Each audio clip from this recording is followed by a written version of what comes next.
Maximus T, un max de problèmes.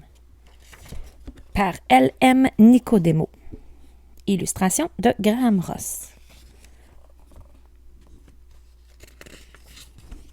Chapitre 1. La méga bougeotte.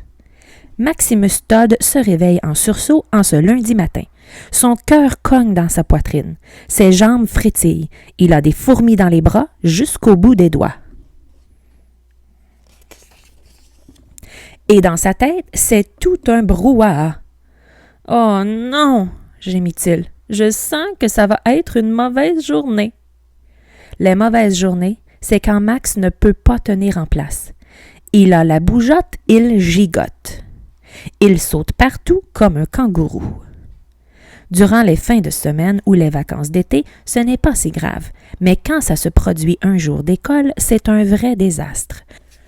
Comment éviter les ennuis quand on se sent prêt à éclater comme du maïs soufflé dans un micro-ondes? Heureusement, Maximus est un petit futé.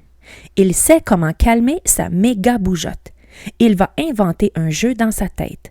S'il garde son cerveau bien occupé, son corps aura moins tendance à bouger. Max appuie son menton sur sa main et essaie de réfléchir. « Tout ce qu'il me faut, c'est une idée, » se dit-il. Quand sa mère entre dans sa chambre, Max est habillé. Il se sent beaucoup mieux et fredonne la chanson thème de son émission préférée, Les cyborgs justiciers. C'est ce qu'il chantonne quand il est de bonne humeur.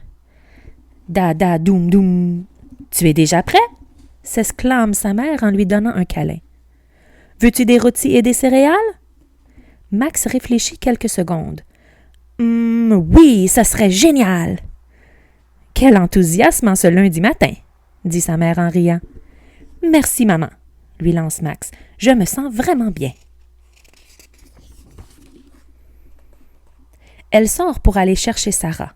Max entend sa petite sœur crier dans son lit. « Fini dodo! » Pendant le déjeuner, Max utilise 2 cuillères pour manger ses céréales Choco Laser.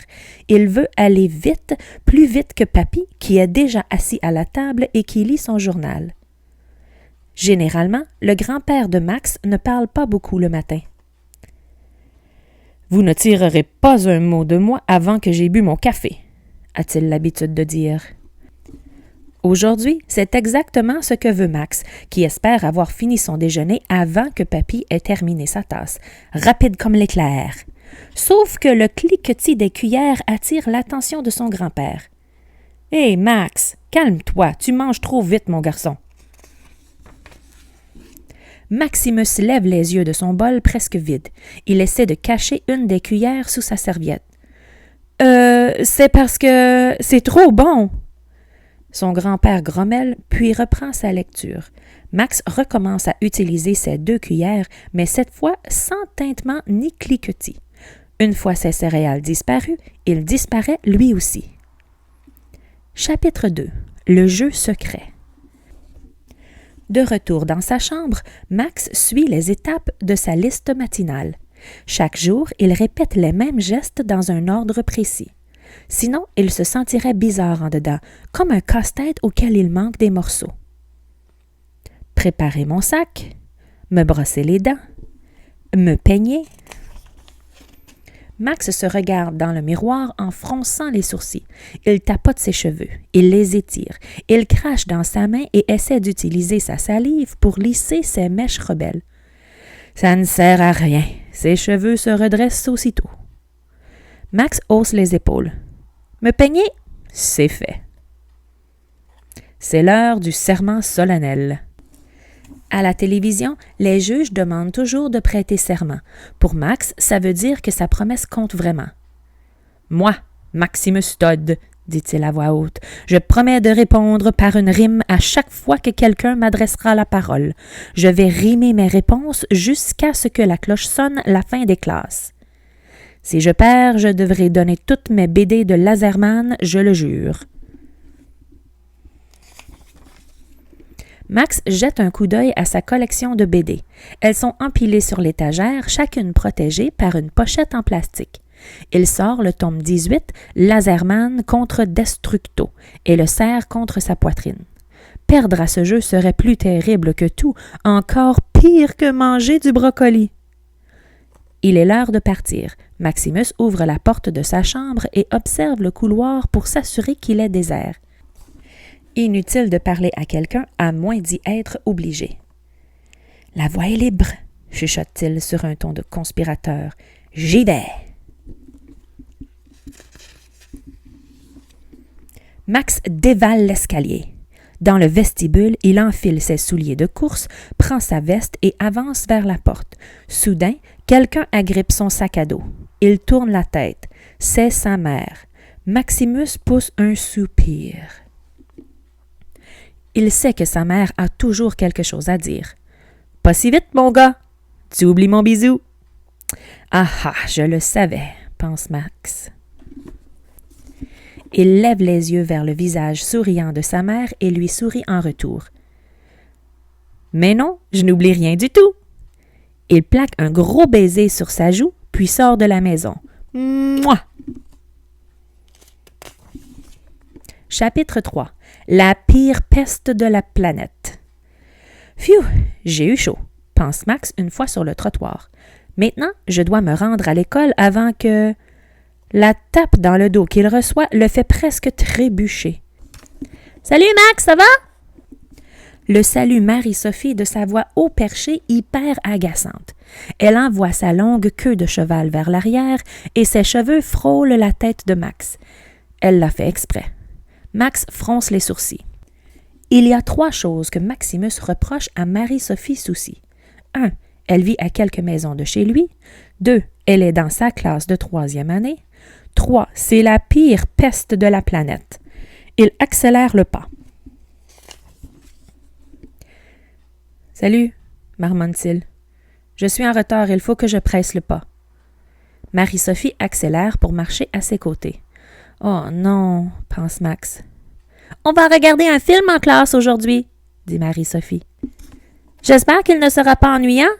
Madame Rio dit que ça parle des plantes. » « Ça ne devrait pas être si mal, » réplique Max. « Au moins, ça ne parle pas d'amiante. » Il donne un coup de pied sur un caillou et marche un peu plus vite. Surprise, Marie-Sophie se hante de le suivre. « Qu'est-ce que l'amiante a à voir avec ça? » Max sent son cœur cogner dans sa poitrine pendant qu'il cherche une rime. « Voyons, Marie-Sophie, je n'ai tout simplement pas envie de regarder un film sur l'amiante, voilà. » Maintenant, il marche si vite que Marie-Sophie doit courir pour rester à sa hauteur. Il fait mine de ne pas remarquer son expression perplexe. « Qu'est-ce qui se passe? Tu as un drôle d'air! » dit-elle en lui saisissant la main. Maximus cligne des yeux et trouve enfin une rime pour répliquer. « Rien, rien, ma chère. » Il sent ses joues devenir rouges comme de la sauce à pizza. Son visage se plisse dans une affreuse grimace. D'habitude, il fait plutôt ce genre de grimace dans le dos de Marie-Sophie, pas en la regardant dans les yeux. Il part en courant. Chapitre 4. Du tac au tac. Dring! Maximus attend que la cloche sonne pour se glisser dans la classe. Comme ça, il n'aura pas le temps de parler avec qui que ce soit. Les autres élèves sont déjà à leur pupitre, impatients que la journée commence. En avançant dans l'allée, Max voit arriver Marie-Sophie.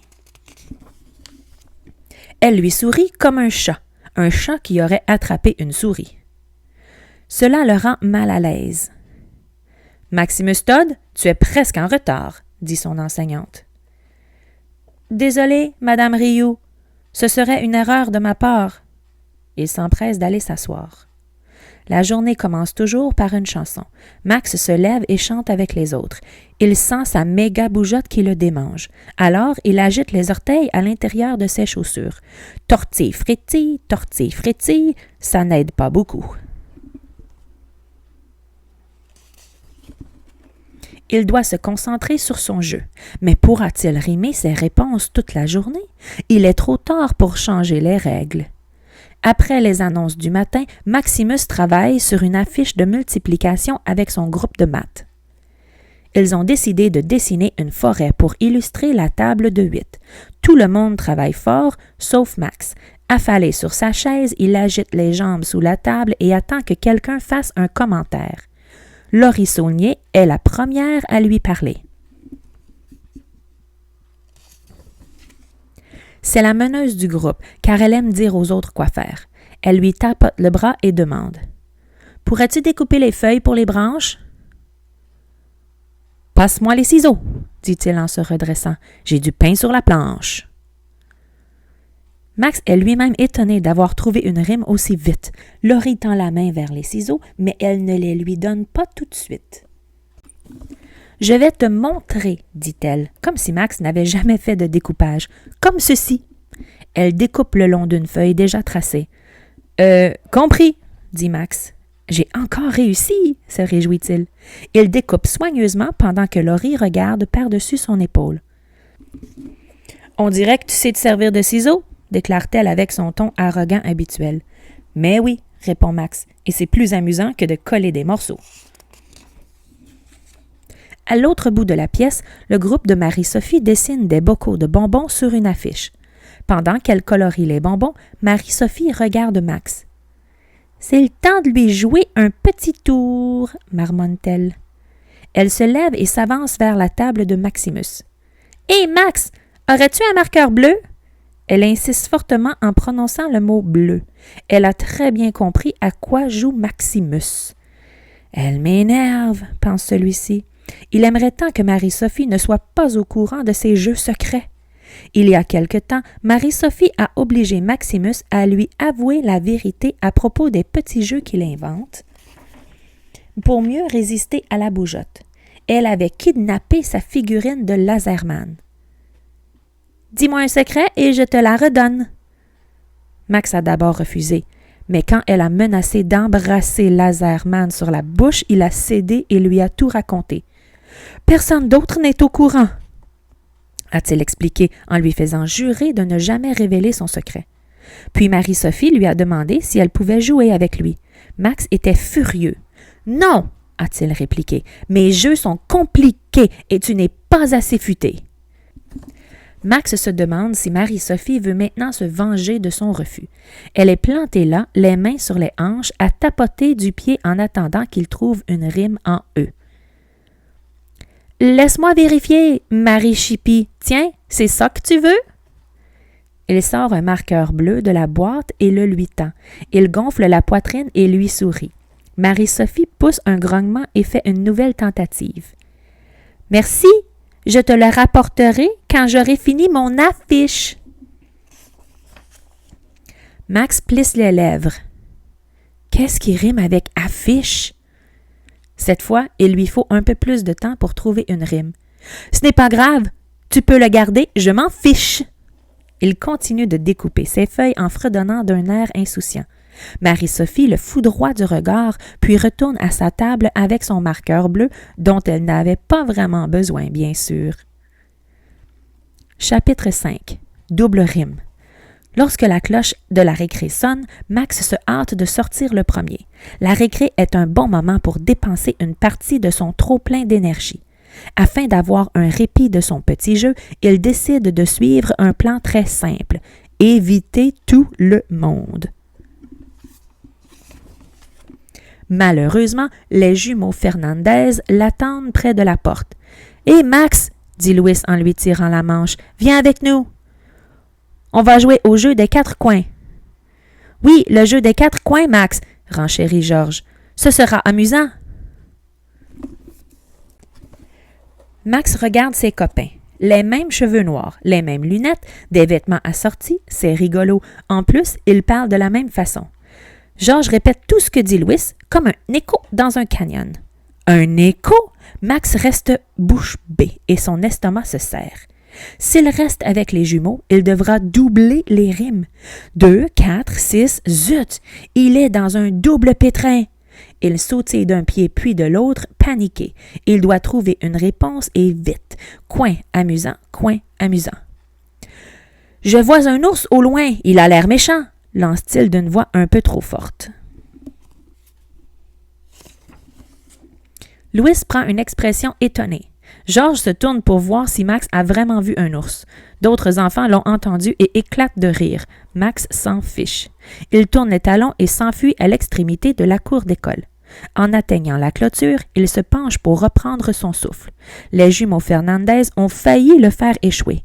Il s'en est tiré de justesse. « Hé, Max, pourquoi es-tu à l'autre bout de la cour? » Max sursaute. Il n'a pas entendu Marie-Sophie s'approcher.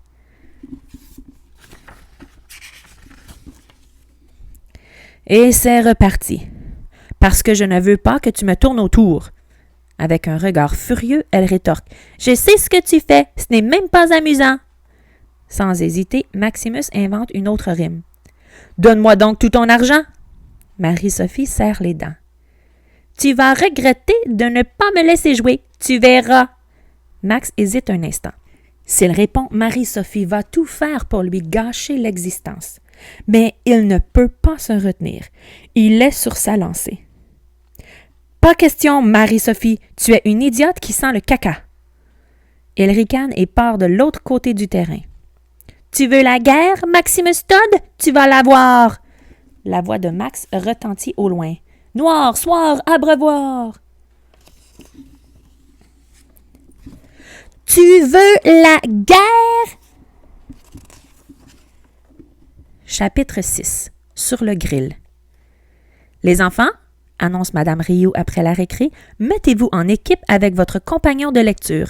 Allez chercher votre roman dans les bacs au fond de la classe. On commence dans 3 minutes. » La compagne de lecture de Max est Dana Daminski. Dana la drôle, Dana la douée. Dana qui sent les fleurs et les guimauves. Chaque fois qu'ils s'assoient ensemble, Max a l'impression de flotter sur un nuage. La méga bougeotte de Maximus n'a aucune chance auprès de cette fille, mais Dana n'a pas l'air de se rendre compte de l'effet qu'elle a sur Max. « Peux-tu rapprocher nos pupitres pendant que je vais chercher le livre? » dit-elle à Max. Il hoche la tête. C'est difficile de parler à Dana. Surtout du haut de son petit nuage. Il pousse un pupitre, puis l'autre. Il les déplace jusqu'à ce qu'ils soient parfaitement alignés, puis il va chercher les chaises. C'est seulement en voyant Dana revenir qu'il a le sentiment d'avoir oublié quelque chose. Une chose importante. Il secoue la tête. De quoi s'agit-il donc? Tout à coup, il s'en souvient. Il n'a pas fait de rime. Tout énervé, il repense aux paroles de Dana. Ça concernait les pupitres et les fleurs. Non. Elle a parlé du livre. Livre, c'est ça. J'ai déplacé nos pupitres, Dana, si tu veux bien me suivre. Il lui adresse un sourire béat. Il a de nouveau l'impression de flotter en apesanteur. Ça ne dure pas longtemps. Hé, Max, te souviens-tu à quelle page on est rendu? Lance une voix énervante à l'autre bout de la classe. Zut, pense Max, elle ne pourrait pas me lâcher. Je n'en peux plus, chuchote-t-il en fusillant Marie-Sophie du regard. Il y a un problème, Marie-Sophie? Demande Madame Rioux. Non, je demandais à Max quelle page on a lue la semaine dernière. Très bien, mais ne parle pas si fort, dit l'enseignante. Et toi, Max, te souviens-tu de la page?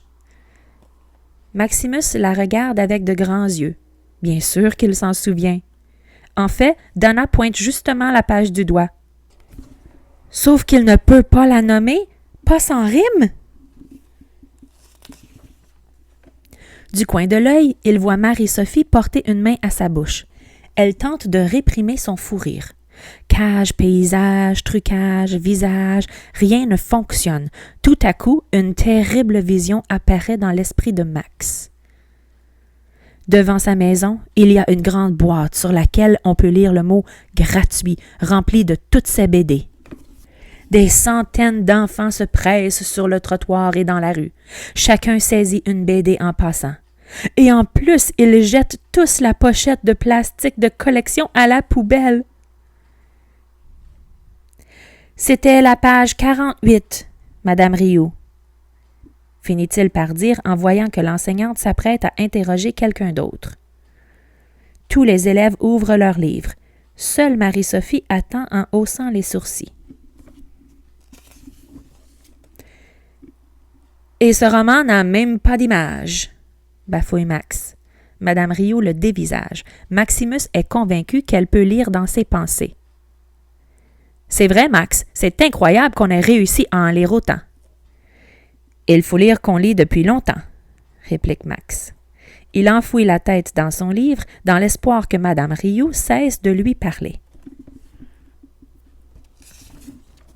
Chapitre 7. Tap, squeak. L'après-midi se déroule comme la matinée. Même s'il doit se méfier de Marie-Sophie, Maximus continue de rimer ses réponses.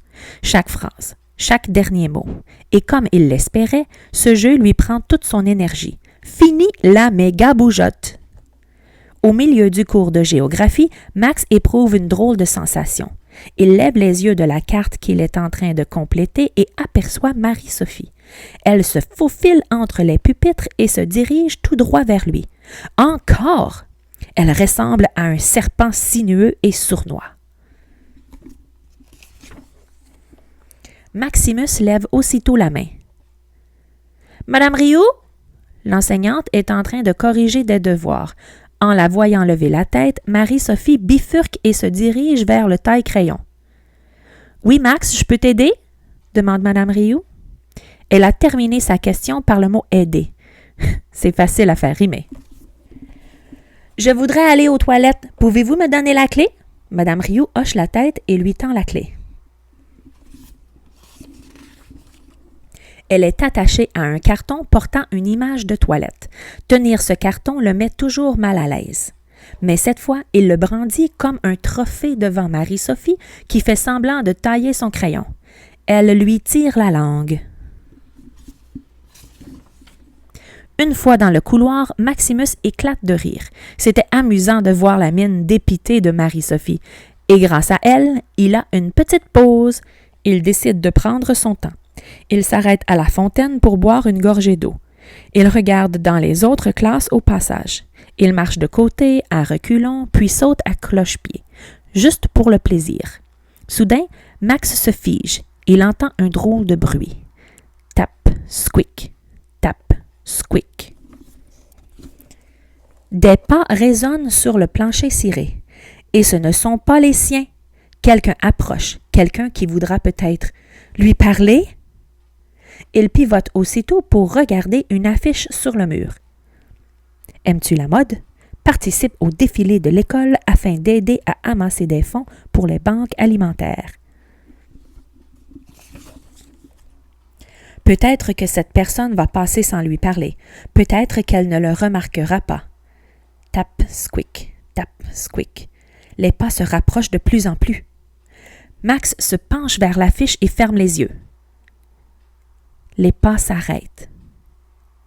« Hé, comment vas-tu, Maximus Todd? » C'est une voix d'enfant, mais le cœur de Max bat si fort qu'il ne la reconnaît pas. Todd, code, épisode. Il a un nom de famille très simple, mais ce n'est pas si simple de le faire rimer. Commence-t-il en se tournant lentement. Todd, méthode, période, poursuit-il en essayant de gagner du temps. Todd, antipode, commode. Bien, il fait presque face à son interlocuteur. Todd, électrode, mode. Pourquoi les mots ne veulent-ils pas collaborer? Il se sent piégé comme un ver sur un hameçon. Max lève les yeux pour voir qui lui parle. Aussi bien faire face à l'ennemi.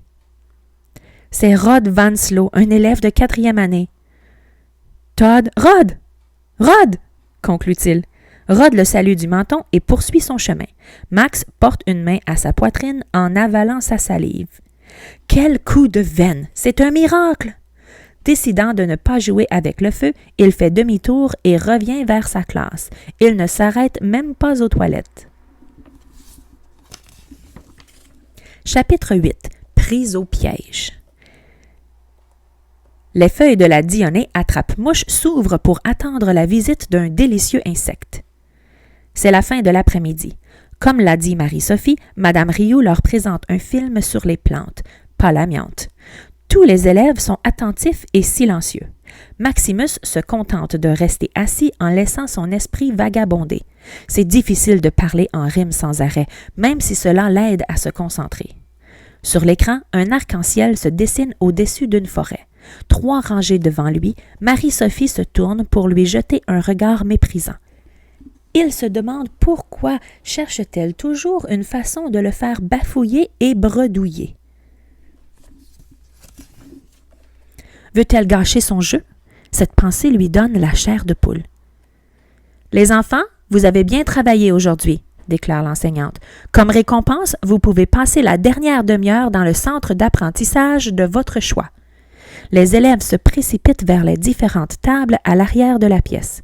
Max choisit habituellement la table de construction, mais en voyant Marie-Sophie se diriger vers celle-là, il opte plutôt pour le coin des arts plastiques.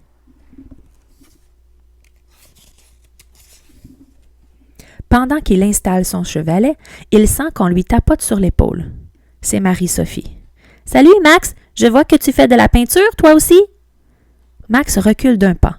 Ses poils se dressent sur ses bras. « Oui, laisse-moi tranquille, je t'ai dit. » La bouche de Marie-Sophie s'étire dans un sourire rusé et méchant. « Je me demandais juste si tu avais de la peinture pourpre. » Chapitre 9. Mission impossible. Le temps s'arrête. La respiration de Max se coince dans sa gorge et ses yeux s'écarquillent comme 2 boules de gomme géantes. « Pourpre! Qu'est-ce qui rime avec pourpre? » Voyons, qu'est-ce qui rime avec pourpre? Se répète Max. La réponse lui revient comme un boomerang. Rien ne rime avec pourpre. Maximus est certain qu'il s'agit d'un de ces mots que les poètes évitent à tout prix, comme les mots simple et muscle. Et si les poètes ne peuvent pas faire rimer le mot pourpre, comment y parviendra-t-il, lui? Bleu heureux, vert hiver, jaune icône, rose chose, chaque couleur a une rime. Toutes sauf le pourpre. La journée est presque terminée. Il avait pratiquement gagné, et maintenant, on dirait que Marie-Sophie va tout saboter. « Ma satanée méga bougeotte !» rage-t-il. « Pourquoi ai-je décidé de parier toutes mes BD? Pourquoi ne puis-je pas rester tranquille comme les autres? » Il baisse la tête. « Marie-Sophie, as-tu besoin d'aide? » demande Madame Rioux. « Non, Madame Rioux, je demandais à Max s'il avait de la peinture pourpre. » Marie-Sophie répond d'un ton innocent, comme si elle n'essayait pas de lui gâcher la vie. « Je vois, » dit l'enseignante.